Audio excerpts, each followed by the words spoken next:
Welcome to Tenor Tech, where I solve the problems you didn't even know you had. You start by proving you control the Google account. Sign in and open security, then two-step verification.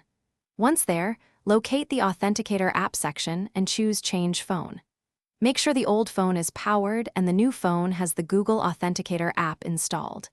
If you have printed backup codes or a saved setup key, have them visible. They're your fallback. Now choose whether to transfer via account sign-in or QR code.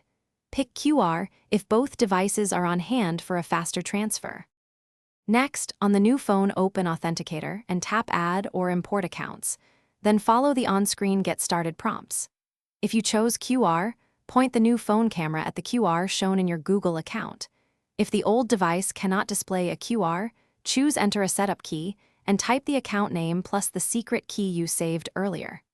Once the account appears, immediately enter the current 6-digit code to confirm syncing. This step ensures codes are aligned and prevents lockout. To finish, use the new Authenticator code to sign into Google or a connected service and confirm it works. Once verified, remove the old device from your account and regenerate backup codes. Make sure to store one copy offline. If something goes wrong, use saved backup codes or start Google account recovery right away. Don't wait. As a troubleshooting tip, if you ever lose both devices, the fastest recovery is a printed setup key or backup code stored securely. Keep those and you'll... Thanks for watching. Subscribe to keep your life in tune.